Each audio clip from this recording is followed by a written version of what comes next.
Okay, so I'm gonna be quick about it. Took the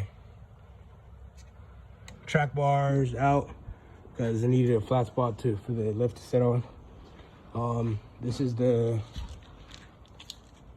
transfer case and one of the connectors for the transmission, and I've taken that out. Goes into right there on the transmission. There's a big hole.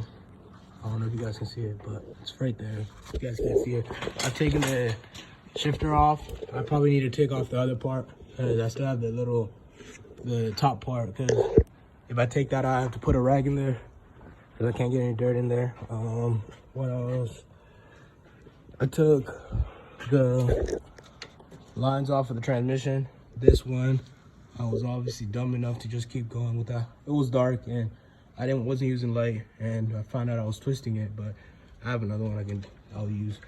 And this one's fine. It came off smoothly. That part was spinning with this right here, but it's whatever. Took the starter off. Well, I have a bungee cord right there because there's so much oil on there. I'm gonna clean it. I wanna clean it first and then take the bolts off, and then I'll just take care of it. And I'm about to pull the transmission out and you'll see the next part. Okay, so I've taken the transmission and transfer case out. Put a rag up there.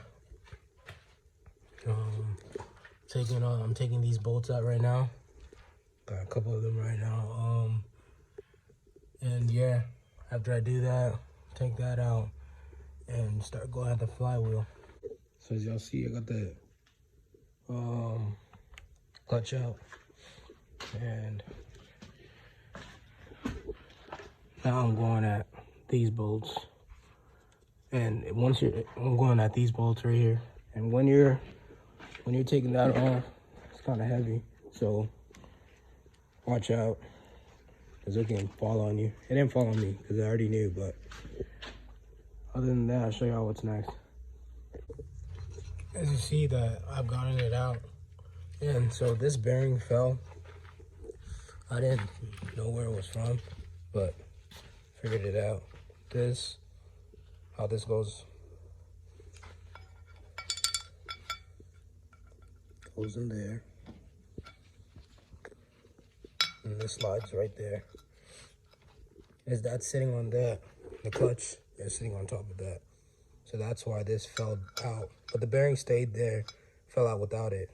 So look out for that when you're doing it, and don't lose it.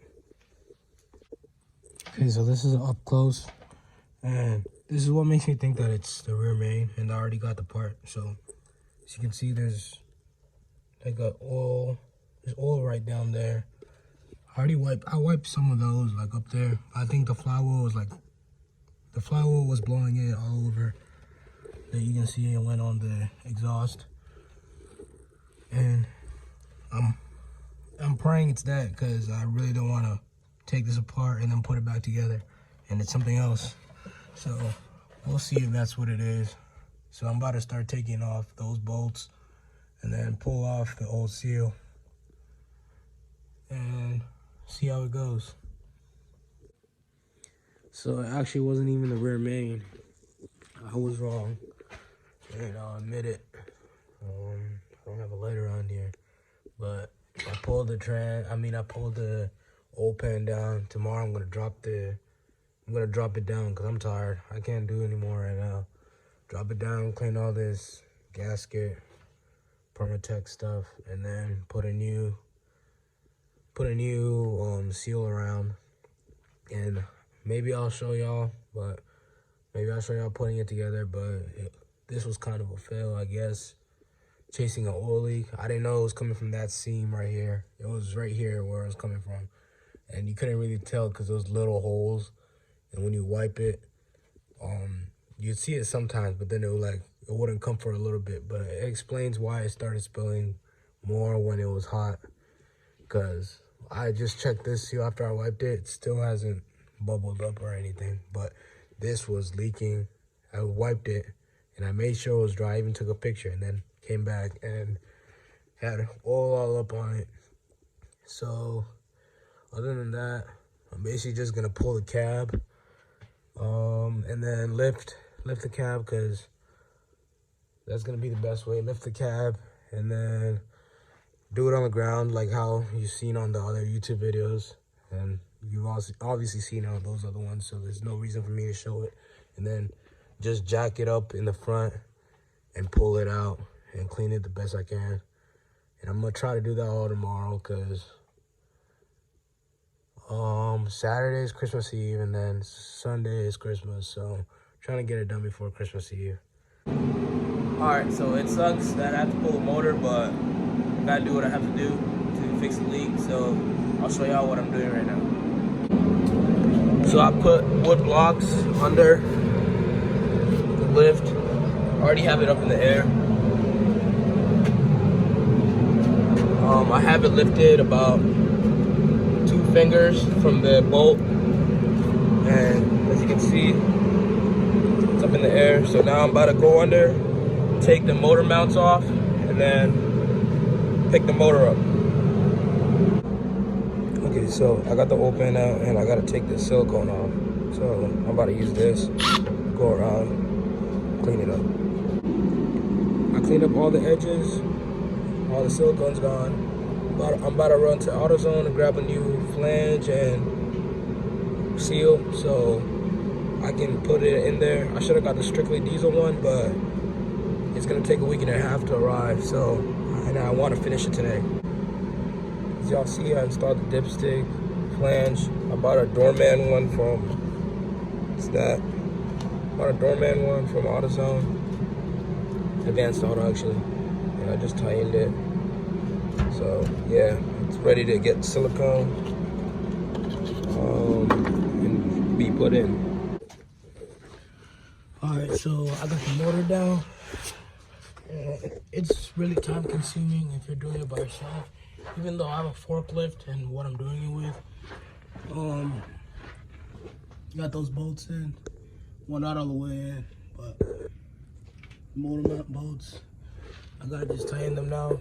And after I lock everything in, I'm gonna set the cab back down. That's gonna be fun, I guess, but set the cab back down, and after I do that, I think I'll move on to the flywheel and start button everything up, and then finish everything, and then start the truck tomorrow, because I want the gasket maker to dry. And yeah, I know I put a lot. At first I took it out and I put another. I took it out because at first it was a gap. I took it out because I put just a tiny little strip, but then it wasn't really. I didn't really see that it was on there, so then I took it back out and then I put more on there. And I overdid it, yeah. So I'm gonna have to go over and wipe that all out. But other than that, I guess that's it. And I'll catch y'all after. You guys are gonna see it in the next part, but in the next part is probably just gonna be me starting the truck and showing the finished product after I'm done, because you've already seen the steps of taking it out and what to do. Even if you don't have these machines, you don't have to do that. I could have put a jack up there and jacked it up, and that's what I was doing at first, but I had the option to use a forklift, which was better. And other than that, that's all. Oh, one last thing. At first when I was setting it down, it wasn't going on. It was, sorry. Something stuck in my throat. All right, so at first it wasn't going in those holes. So I used ratchet straps, as you guys can see, put them to the frame and I cranked them. I broke this one. This orange one, but it's fine, I can get more. But this one's still good. It helped align those and put them in the holes correctly.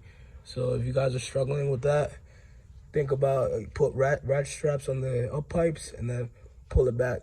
If that's the way you guys, or I also put one right here to pull it that way, to pull it to the left, because it was too, it was too much going that way.